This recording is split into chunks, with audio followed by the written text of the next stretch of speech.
Okay, welcome back. And speaking of back, he's back. He was supposed to be back last night, but he was detained by fate. But he is back tonight.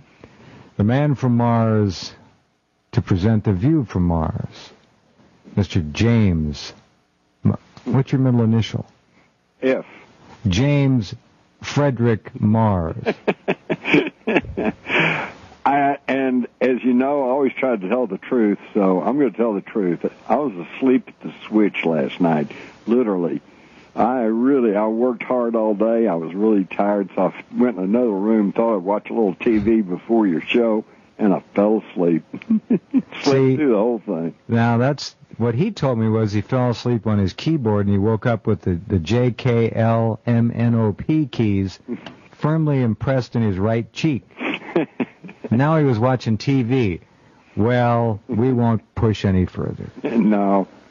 Somebody's covering up. Sounds like a conspiracy to me. I'd say this is out of control already. Well, let me give you a not so hypothetical situation. Follow me on this.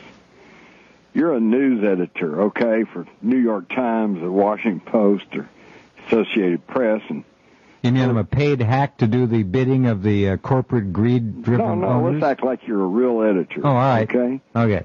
And you get a story that crosses your desk that says a prestigious scientific journal in Europe, in a peer-reviewed article, has published a paper by a bevy of scientists, some of them American. Bevy who? Bevy. Yeah, I know her. Don't you? Yeah.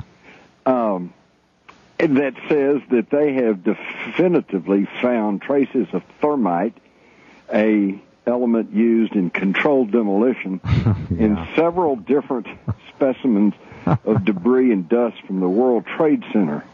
Whoa. Now, let's see. World Trade Center, that's the attacks of 9/11. That is the basis for everything that's gone on and going on now. That was the basis for President Bush declaring a national emergency, which has never been rescinded. So we're operating under a national emergency.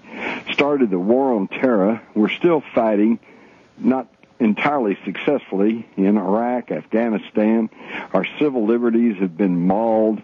We've got Homeland Security now that is totally connected to every police force in the country, creating essentially an SS-type operation. It's a Gestapo, sure. We've got Obama, who has now created his civilian security force of young people that he said he's going to arm and train to the same level of the U.S. military, which is at least less than the Hitler Youth, right? Right. And all of this is based on 9/11, and now we find out that there were controlled explosives in the debris of the World Trade Center. Funniest thing how this didn't make as you're getting your point is. My point is, I would consider that news, but I don't see it anywhere except on the Internet. I put up the second story on it today from Bentham, and it's, look, here's the abstract from the paper, all right? This is a white peer-reviewed paper. Jeffrey Farrar, Stephen Jones, Kevin Ryan, a whole bunch of people involved in it. They said, here's the abstract. We have discovered distinctive red-gray chips in all the samples we have studied of the dust produced by the destruction of the World Trade Center. Examination of 4 of these samples collected from separate sites is reported in this paper. These red-gray chips show marked similarities in all 4 samples.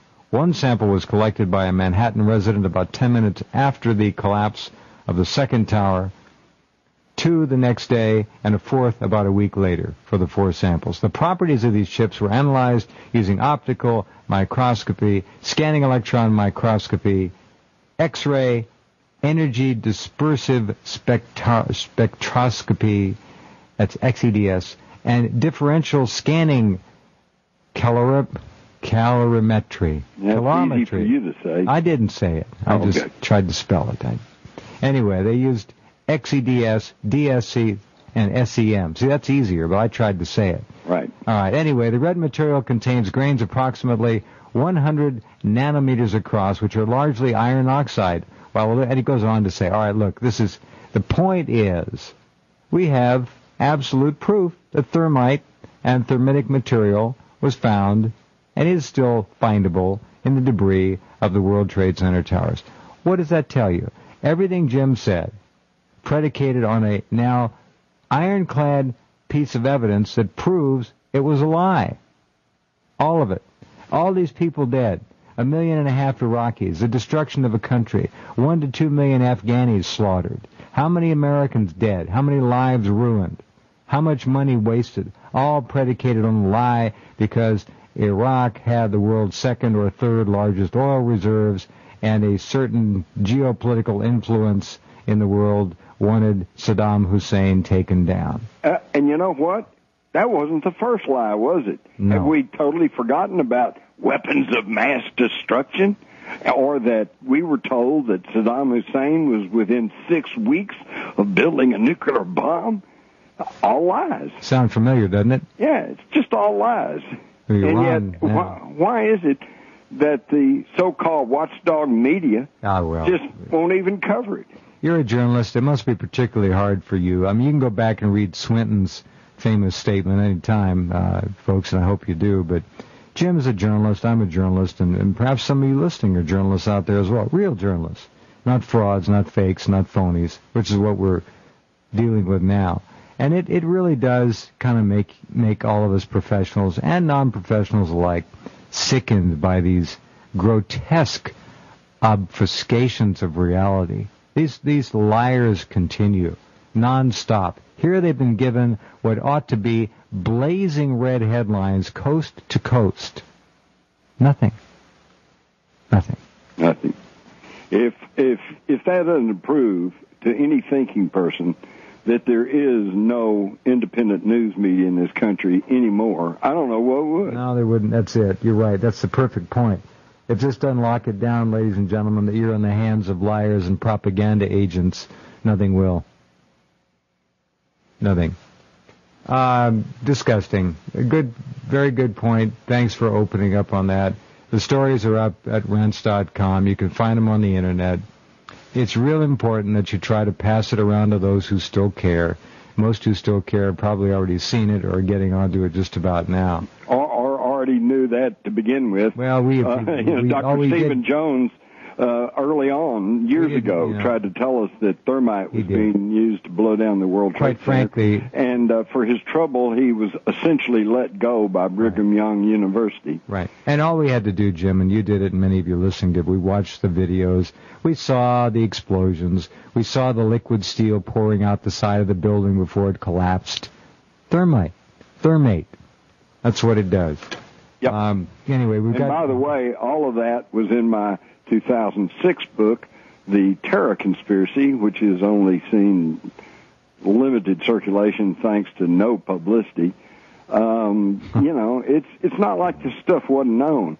And Kevin Ryan, he's also in my book, The Terror Conspiracy. Mm-hmm. He worked for a company that was connected to Underwriters Laboratory, and he wrote a letter to the head of UL saying, hey, we tested the steel in the construction of the World Trade Center, and we found that it was, it could stand up to, 1,500 degrees.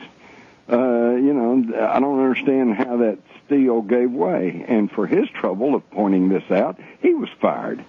Yeah. Well, at least he wasn't killed. Right. I guess you can always look on the bright side. Yeah. It's just amazing what's going on. And I don't know, the amazing thing to me, and we've talked about this, Jeff, is that, I don't know, it just seems like you and I are the only people in the world that seem to care. It's tough. It's tough. It's even intelligent, well-meaning people now who do understand the rudiments of what's going on here are withdrawing. And some of them are beginning to start to say, well, it's here.